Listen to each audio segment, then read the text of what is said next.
Well, hey friends, welcome back to Q on Q. We are in a brand new series talking about the seasons in our lives. And in the last episode, we spent time talking about winter, that quiet, uncomfortable season of waiting, stillness, and growth that we just don't always see. Winter isn't easy, but it is meaningful. It's where God strengthens our roots, deepens our faith, and prepares us for what's ahead, even when we can't see the progress on the surface. If you missed that episode, I would encourage you to go back and give it a listen, because so much of what we will talk about today builds on the slow, sacred work that winter does in us. Well, before we move forward, let me take a minute to say, I'm glad you're here. Whether you are tuning in on your morning walk, driving home from work, or just taking a few minutes to breathe, thank you for making space in your day to be a part of this conversation. A little life update for you all.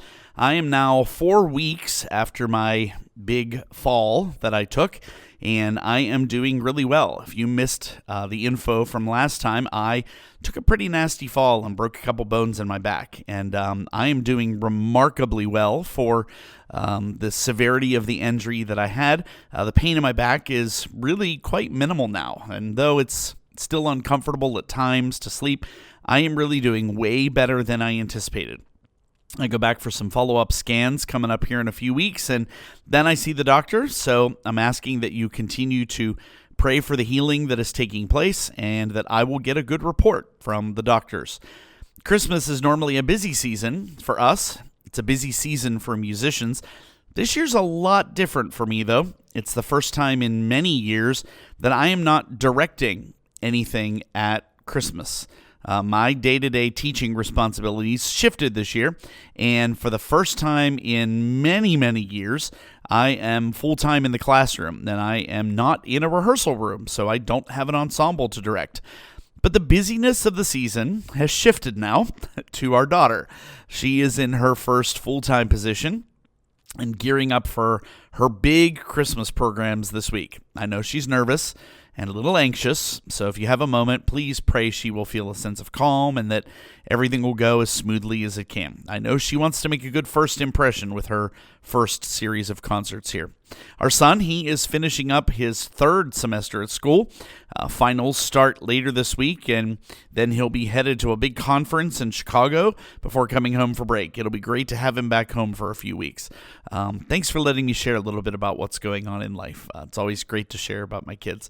So today, we will step into the season of spring. Not on the calendar, and certainly not in the weather outside, but in our seasons of life. Spring is a season where things begin to come alive again. After months of quiet, after the work God has been doing in all the hidden places, spring is where we start to see hints of life, hope, and direction. Not all at once, though. Not in a big dramatic burst, but slowly, gently, almost tentatively at first. Spring is a reminder that God doesn't just prepare us, He also restores us. He breathes new life into the places that once felt frozen. He brings clarity to the questions we carry through the winter. Maybe a thought you haven't had in a while resurfaces, or a bit of energy or excitement returns, or maybe a possibility opens up that had long been closed. I love this analogy. I think of it as if you've wanted to step outside and enjoy a nice, decently warm morning on your porch. And you've waited all those winter months looking through the window, and the right day has just arrived where you can step out that first time. Think of it this way. The small beginnings are what define spring. And just like the first flowers pushing through the soil, spring teaches us that new growth doesn't need to be perfect or loud or impressive. It just needs room. So today, we're going to talk about how to recognize when spring is breaking through in your life and how to gently, faithfully nurture it and accept these new things that God is bringing to the surface. Spring is a season where everything wakes up. I'm sure we've all had fond memories of stepping outside on that crisp spring morning, but seeing budding flowers start to get new petals, or maybe plants bursting out of the ground, or that ground that looked silent suddenly is putting plants forward. Spring is creation's way of saying it's time to move. Buds on the trees, brightening grass, or soil that was cold just days before. But it doesn't come all at once. No rush, no scramble, but there's growth. There's reaching, there's becoming. I want to throw out a word to you that I think goes hand in hand with spring, and that word is drive. Especially in our faith, it's not reckless acceleration. It's not putting the pedal to the floor and going as fast as we can. It's intentional forward movement. When you get in a car and you first put it in drive and you push that gas pedal, your car begins to move slowly. Spring doesn't ask permission to do this. It responds to the Creator's rhythm. The earth leans toward the warmth it was made for. Drive is about leaning toward what God is stirring in you. Stepping into the opportunities, working into responsibilities, leading into callings that require you to move with purpose instead of parking in fear or uncertainty. What I love about spring is that it doesn't bloom all at once. Some things grow early, some grow very late. Some burst into color, others stay simple and green, but everything moves. Everything participates. In our lives, drive looks different for each of us, too.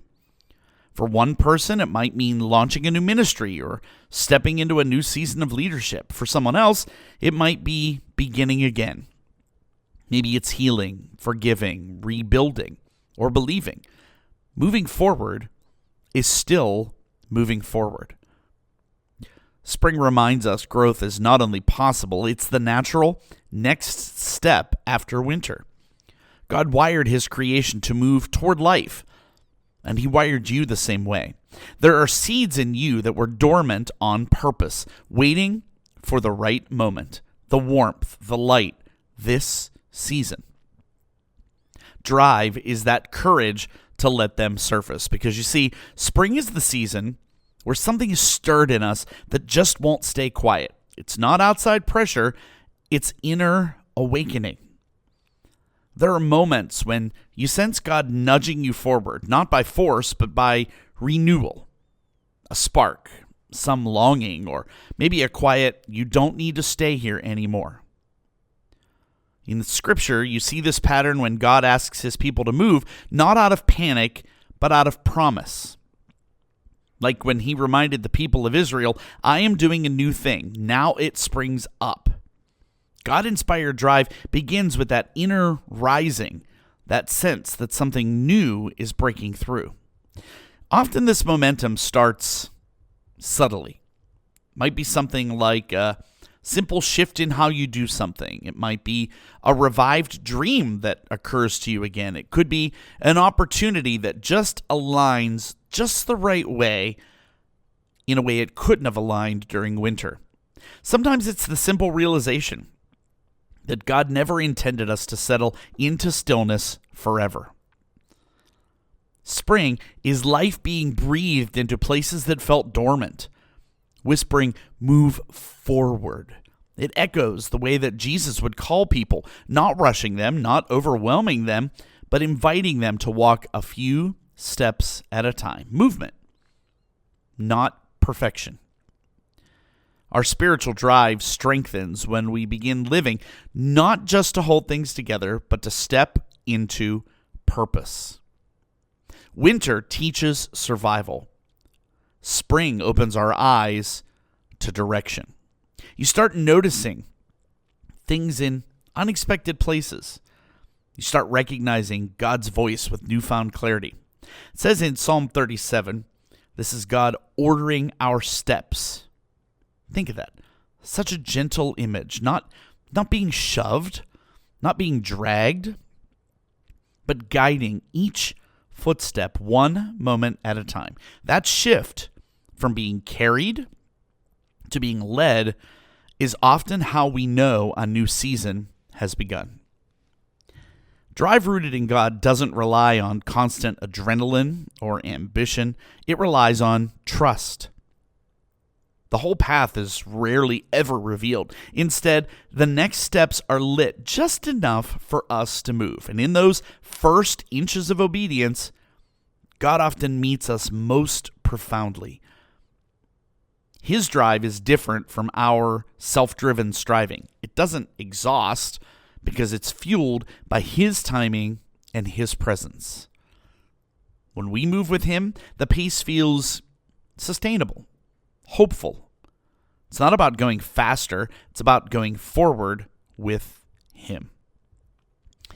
So let's shift a little bit to some practical application. What is this spring season? What does this drive look like in everyday life? Well, first we have to realize that spring is more than a feeling. It shows up in the choices we make and the way we move through the day. The drive becomes real when something inside of us begins shifting from hesitation to intention.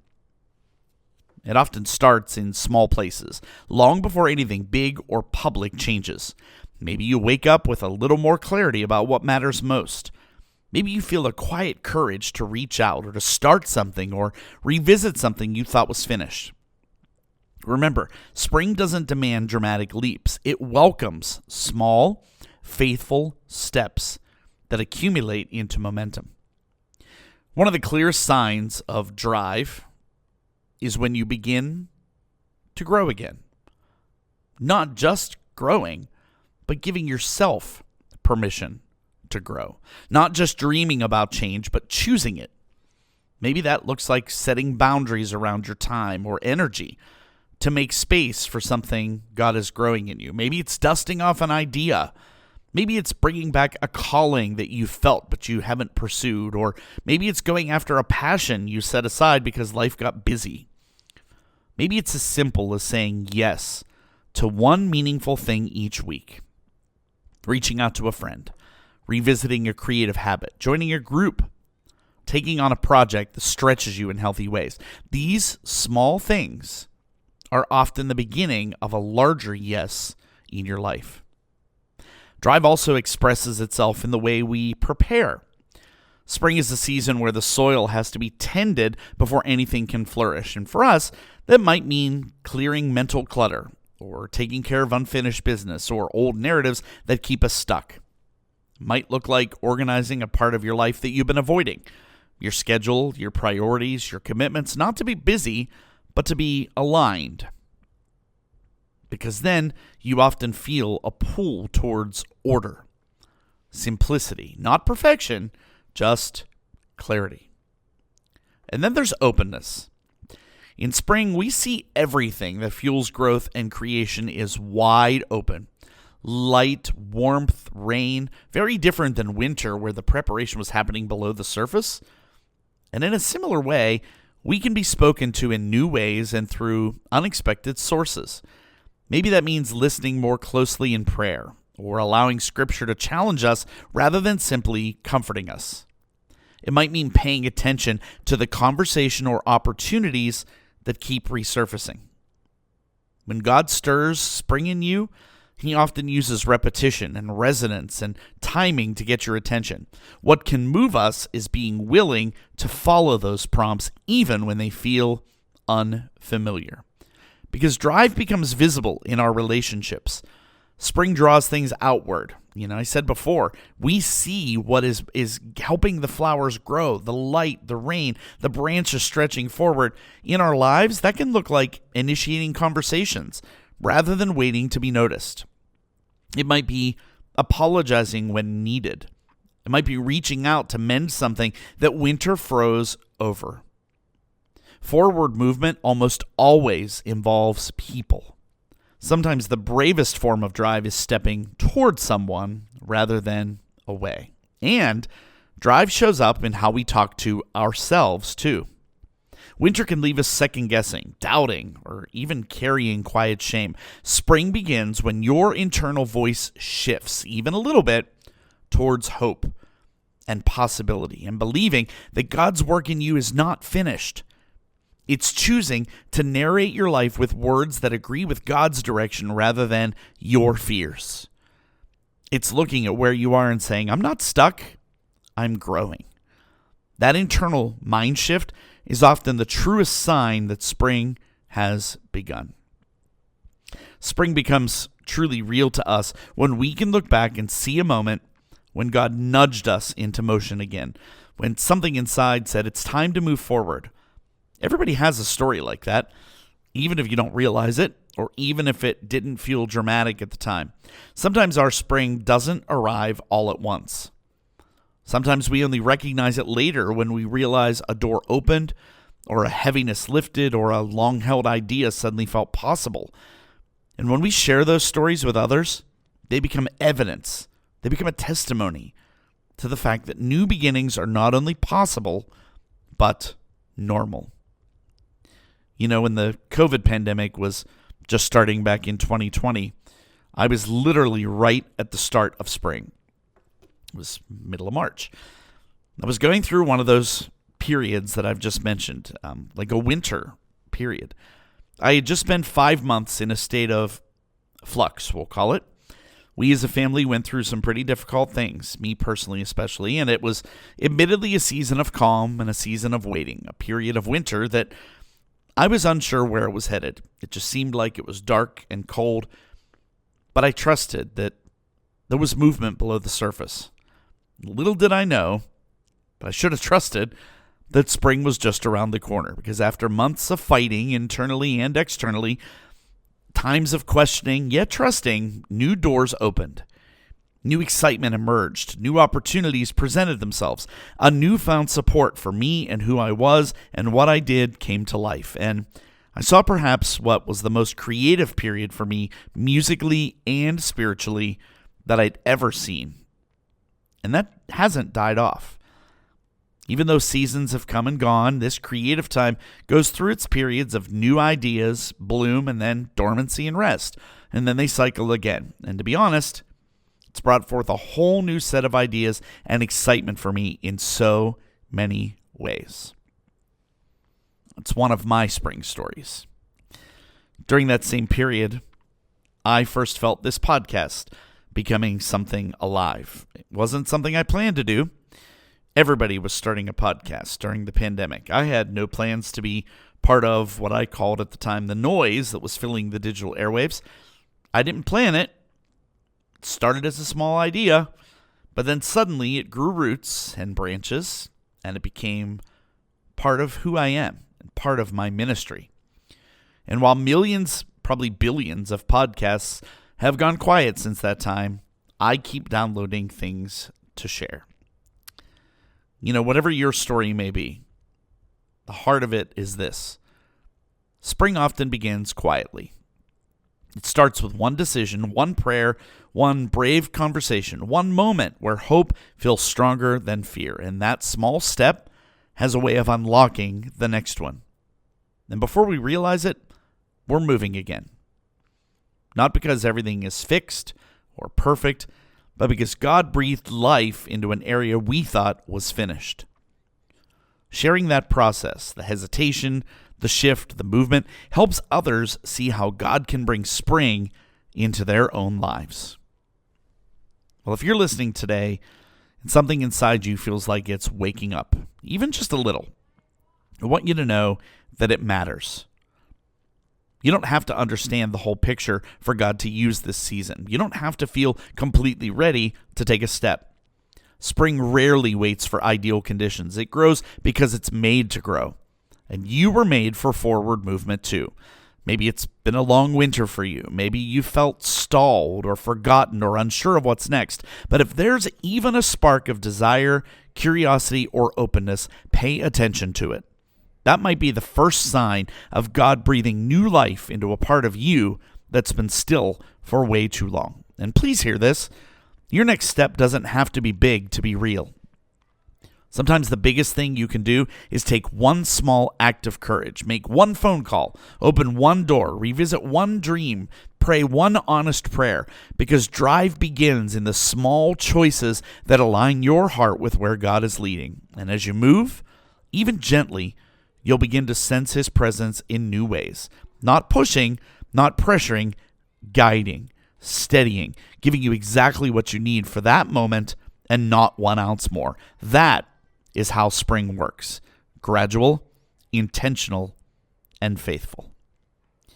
Well, before we close, I want you to carry this with you. New seasons aren't something we earn. They're something we enter. You don't have to prove you're ready. You just have to be willing to move to where you're being called, to where the light is guiding you. Trust the stirrings, the ideas, the invitations, the hopes that keep resurfacing. Trust the timing that feels strangely right, and trust that God hasn't brought you this far to leave you standing still. He's not just restoring you, He is preparing you for growth. And as we step out of this episode, I want to set the stage for where we are headed next. If spring is the season of drive, of forward movement and awakening, then summer is where things take shape.